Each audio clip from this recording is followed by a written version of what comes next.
What up, what up, what up, Panther fans? Welcome back to another episode of MIA, Miami in Action. First and foremost, before I start off, if you're not following the Instagram, Miami in Action, if you're not subscribed to the YouTube channel, Miami in Action, and if you're not listening to this on Apple Podcast, you're missing out. I'm telling you now. There's not a lot of people that do Panthers content, and I am here to bring it to you. So, appreciate everyone coming through. As you can see by the title, J.J. Watt to the Panthers. We'll talk a little bit about that later. But first and foremost, we do have a game today. We do's have a game. And today the Red Wings take on the Florida Panthers at 3 o'clock.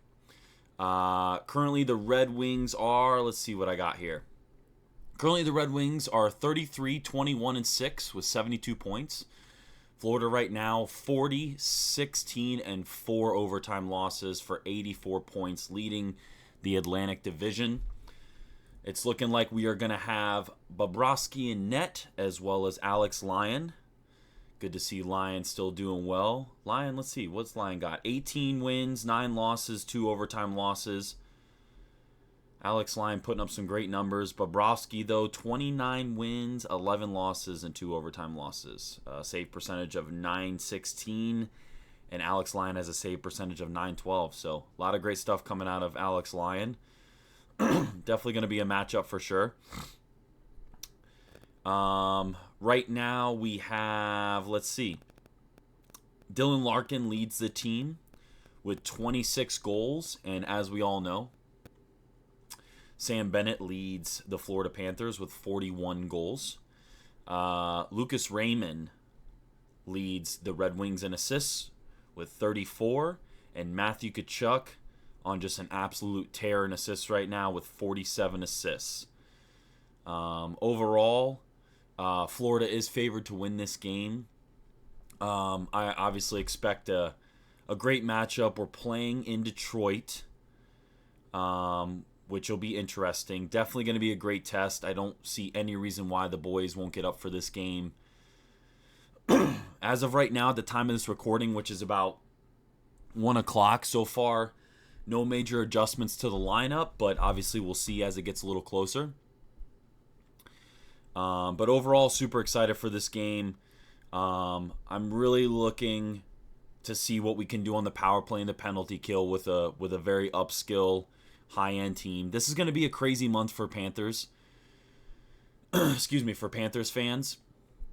We have, I want to say it was like only 2 out of the next like 15 opponents are not in the playoffs currently. I think we play the Rangers twice. We play Boston. We play Philadelphia twice. We play the Red Wings twice. So definitely a lot of big-time matchups. A lot of back-to-backs as well. Thankfully, though, a lot of those back-to-backs are the better team is the first out of the back-to-back games. So definitely kudos there. We do play the Stars as well. I believe that's our only... Excuse me. I believe that is our last Central Time Zone game. From there on out, I believe all of our games are Eastern Conference, which is awesome. Or, I'm sorry, all of our games are Eastern Time Zone, which is great. So really, really excited for that. I am going to throw out a prediction. I'm going to go... I think Detroit scores 3 goals. I'm going to go with a 4-3 prediction. Panthers winning 4-3. I think we let up more than 2 goals. I think Detroit is way too talented and definitely on a hot streak right now. But Panthers can't be unbeat. It can get physical. We can play slow. We can play all defense. We can run and gun. You name it. We can most likely do it. So I think it's going to be a great game. Looking forward to that. We normally obviously don't do as well with day games or early evening games. Once again, 3 o'clock on ABC. But let's see. Speaking of games, the Panthers in the first game won 2-0 against the Red Wings. And the last time they played, I was actually at that game. They lost in overtime by a score of 3-2.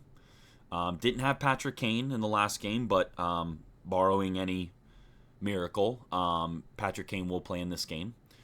So really excited to see that. So 1-1 is the series. We do play them another time on the 30th, like I said, at the end of the month. That will be at home. So looking forward to that. But while I was scrolling through the Twitter sphere or X or whatever you want to call it, I came across a really great video of of JJ Watt, and this is some great stuff here. So as you can see, JJ Watt taking some one-timers. Nice little slapper on him. He's got some good skating ability, definitely good hand-eye coordination. Can definitely skate. I mean, the dude's a monster. I know we have the deadline approaching. Let me know down in the comments, or let me know on Instagram. If you're listening to this to Apple Podcasts, once again, follow on Instagram. Check us out on YouTube. But let me know down in the comments, or let me know on Instagram who you think the Panthers may trade for. I know, just coming back into the swing of things, trade deadline is coming soon. I've been listening to some Bill Zito stuff. I've been reading some things. I don't think we make a move. I'll be honest with you. I don't think we make a move unless it is just too good to pass up, right? We're not giving up any first rounders. We're not giving up any starters. We're maybe giving up a prospect and maybe giving up like 3rd, 4th, 5th round draft picks. I think we look to keep our first round draft this year. And I think we only make a trade if a team calls Bill Zito and says, hey, I want to get rid of this guy for nothing. I think that's the only way. I know a lot of people are saying Duclair. I know a lot of people, who else are they saying? They're saying Duclair. I've seen some people talk about Jake Gensel in Pittsburgh. I've heard some people talk about, I forgot his name, from Calgary, the defenseman. I've heard some people talk about him. I think we're good. If we can get Duclair for the cheap, I would consider it, only because Duclair knows this system. He knows this team, right? And some of the toughest parts about trading for a player that has never played with us or never played in our system is it takes sometimes more than the 20 games left to really get a groove, gel with the linemen, gel with the players, gel with the team, understand the system, right? Like, it took our team a half a season to really kind of get the groove with the system last year. So the only reason why I say Duclair is just because he already knows the system. He knows the team. Towards the end of his Panthers career, I mean, he's super fast, but he really was starting to kind of own that defensive scheme that the Panthers like to play, but still could pop one real quick and get one going. Obviously, a more tenured Lockwood, right, if you will. Lockwood being super fast. But yeah, super excited to kind of see what we do here. I honestly hope we don't. I hope we focus on re-signing the players that need to get re-signed by the end of the season.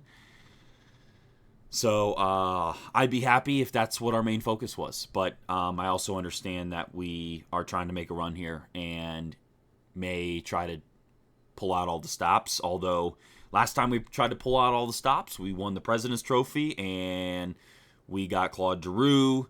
We got some other players and it didn't work out. And once again, I think Claude Giroux was an example of a guy who was he got it going, right? He's super veteran, super experienced talent, but I really think if he would have came on next season, I think we would have even seen better production, right? So let me know what you think in terms of the trade deadline. Just really curious to hear.